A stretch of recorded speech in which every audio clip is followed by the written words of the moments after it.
আচ্ছা শুরু করছি। হ্যাঁ, আপনাদের সকলকে আমরা ধন্যবাদ জানাচ্ছি। আপনারা জানেন যে গত 3 দিন আগে ঢাকা বিশ্ববিদ্যালয়ের মাননীয় ভাইস চ্যান্সেলরের নেতৃত্বে আমরা একটা প্রতিনিধি শিক্ষকদের সাথে বাংলাদেশের দেশটি ছাত্র সংগঠন আমরা একটা জরুরি মিটিং করেছিলাম। সেখানে আপনারা শিবিরের গুপ্ত রাজনীতি এবং শিবিরের অতীতে গণহত্যার সাথে সম্পৃক্ত থাকার যুগ করে আমাদের সেখানে 5টি ছাত্র সংগঠন সেই মিটিং থেকে ওয়াকআউট করেছিল এবং যতগুলো ছাত্র সংগঠন তাদের বক্তব্য পেশ করেছিল প্রায় একটি ছাত্র সংগঠন ব্যতীত প্রায় সকলেই গুপ্ত রাজনীতি নিষিদ্ধের বিষয়ে তাদের সিদ্ধান্ত ঢাকা বিশ্ববিদ্যালয়ের নিকট তারা পেশ করেছিল। এবং একই সাথে আপনারা জানেন যে বাংলাদেশ জাতীয়তাবাদী ছাত্র দলের ঢাকা বিশ্ববিদ্যালয় হল কমিটি ঘোষণাকে কেন্দ্র করে যেরকম একটি বিশৃঙ্খল মব তৈরি হয়েছিল এবং সেই মবের পরিপ্রেক্ষিতে ঢাকা বিশ্ববিদ্যালয়ের মাননীয় প্রক্টর ভুলবশত হোক অথবা মবের কারণে হোক তিনি প্রতিটি হলে ছাত্র রাজনীতি বন্ধ থাকবে বলে যে বক্তব্য দিয়েছিলেন সেই বিষয়ে সেদিনও আলাপ হয়েছিল। সুতরাং সামগ্রিকভাবে কয়েকটি বিষয়ে সুস্পষ্টভাবে ঢাকা বিশ্ববিদ্যালয়ের নিকট আমরা ঢাকা বিশ্ববিদ্যালয়ের অবস্থান জানতে চেয়েছি। বিশেষ করে আপনারা জানেন যে ইতিমধ্যে একটি কমিটি কাজ করছে।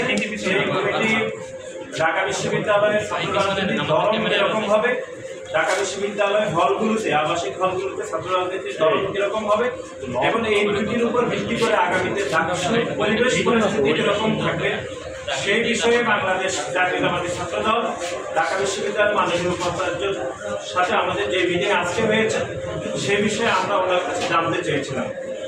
এবং গত 3 দিন আগে যে মিটিং হয়েছিল বিশেষ করে একটি ছাত্র সংগঠন ছাত্র অধিকার পরিষদ ব্যতীত বাকি যে ছাত্র সংগঠন গুপ্ত রাজনীতি বন্ধ রাখা হবে ঢাকা বিশ্ববিদ্যালয়ে তাদের মতামত পেশ করেছেন সে বিষয়ে ঢাকা বিশ্ববিদ্যালয় সেদিন করে বক্তব্য দেয়নি।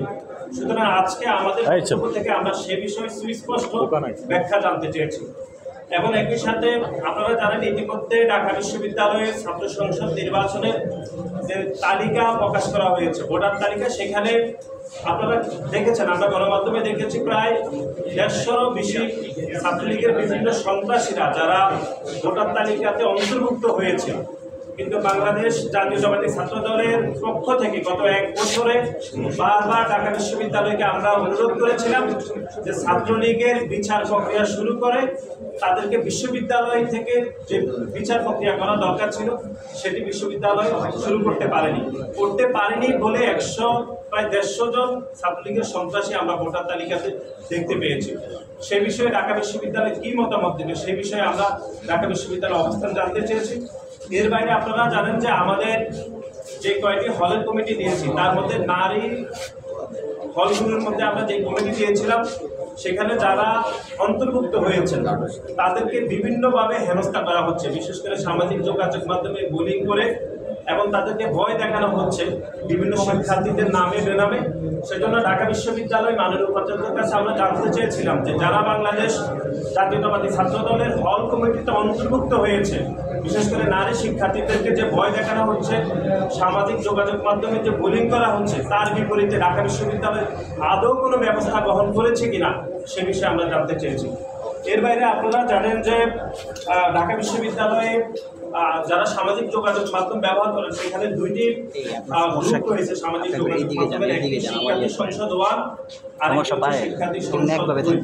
আপনারা জানেন যে শিক্ষার্থী সংসদ 1 এমন একজন পরিচালনা করেন যিনি অতীতে ছাত্রলীগের সন্ত্রাসীর সাথে চরমভাবে জড়িত ছিল, জুলিয়াস সিজার, যার নামটিও ডাকসুর ভোটার তালিকাতে অন্তর্ভুক্ত করা হয়েছে দুঃখজনকভাবে।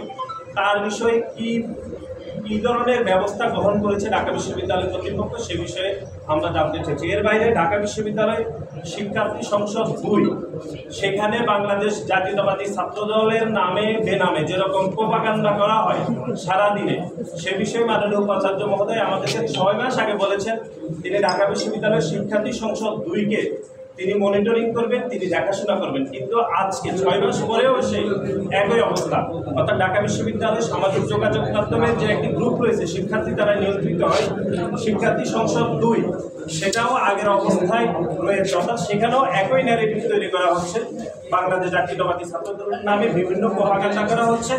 বিশেষ করে আমাদের যে নারী শিক্ষার্থীরা যারা ছাত্র দলের কমিটিতে অন্তর্ভুক্ত হয়েছে, তাদের নামে বিভিন্ন বোলিং করা হচ্ছে, তাদের নামে প্রপাগান্ডা করা হচ্ছে, সামাজিক যোগাযোগ মাধ্যমে তাদেরকে হেনস্থা করা হচ্ছে। তার বিপরীতে আমরা বাংলাদেশ জাতীয়তাবাদী ছাত্র দল সুস্পষ্টভাবে আমরা এগুলো ব্যাখ্যা দাবি করেছিলাম। আরও দুই একটি বিষয় ছিল, সেটি হচ্ছে আপনারা জানেন যে বিভিন্ন হলগুলোতে সামাজিক সাংস্কৃতিক সংগঠনগুলোতে রাজনীতি যারা যুক্ত থাকে তাদেরকে অন্তর্ভুক্ত করা হয় না।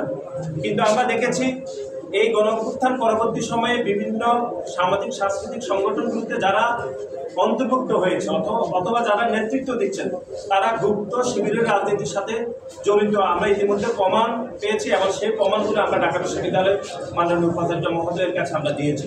সুতরাং সার্বিক এই সকল বিষয়ে আমরা আমাদের বক্তব্য পেশ করেছি। এখন আরেকটি সুস্পষ্ট বিষয় যেটি, সেটি হচ্ছে আমরা গণঅভ্যুত্থান পরবর্তী সময় দেখেছি যে ঢাকা বিশ্ববিদ্যালয় মাননীয় প্রক্টর, মাননীয় উপাচার্য এবং প্রক্টর সবাইকে ঢাকা বিশ্ববিদ্যালয়ের বিভিন্ন গুপ্ত সংগঠনের নেতাকর্মীরা একই সাথে ঢাকা বিশ্ববিদ্যালয়ের সামান্য কিছু সাধারণ শিক্ষার্থীরাও যেরকমভাবে হয়রানি করে অথবা মব করে বিশ্ববিদ্যালয়ে অভিভাবক সুলভ আচরণ করে না শিক্ষার্থীদের পক্ষ থেকে, তারা বিশ্ববিদ্যালয়ের অভিভাবকদেরকে যেরকম আচরণ করার দরকার সেরকম আচরণ আসলে করেন না। অর্থাৎ তারা মাননীয় উপাচার্যের সামনে যেরকম বক্তব্য দিয়ে থাকেন অথবা যেরকম ন্যারেটিভ দাঁড় করেন অথবা মাননীয় উপাচার্যকে যেভাবে সরাসরি আক্রমণ করেন, আমরা মাননীয় উপাচার্যকে বলেছি এরকম যদি হতে থাকে তাহলে ঢাকা বিশ্ববিদ্যালয় অতি ইতিহাস ঐতিহ্যে ব্যাপকভাবে ক্ষতিগ্রস্ত হবে এবং ঢাকা বিশ্ববিদ্যালয়ের সাবেক অ্যালামাইন যারা রয়েছেন তারা ব্যাপকভাবে এই বিষয়ে তাদের মনক্ষুণ্ণতা ঢাকা বিশ্ববিদ্যালয়ের নিকট ইতিমধ্যে জানিয়ে দিয়েছেন। সুতরাং আমরা মনে করি ঢাকা বিশ্ববিদ্যালয়ের সাধারণ শিক্ষার্থী এবং বিশেষ করে গুপ্ত সংগঠনে যারা রয়েছেন তারা ঢাকা বিশ্ববিদ্যালয়ের মাননীয় উপাচার্যকে সহ ঢাকা বিশ্ববিদ্যালয়ে যারা আমাদের অভিভাবক রয়েছে তাদের প্রতি যেরকম বিমাতা সুলভ আচরণ করেন সে বিষয়ে আমরা বিশ্ববিদ্যালয়ের উপাচার্য বরাবর আমরা আমাদের মতামত দিয়েছি। সুতরাং সার্বিক বিষয়ে এখন কথা বলবেন বাংলাদেশ জাতীয়তাবাদী ছাত্র দল কেন্দ্রীয় সংসদের বিপ্লবী সভাপতি জনাব রাকিবুল ইসলাম রাকিব।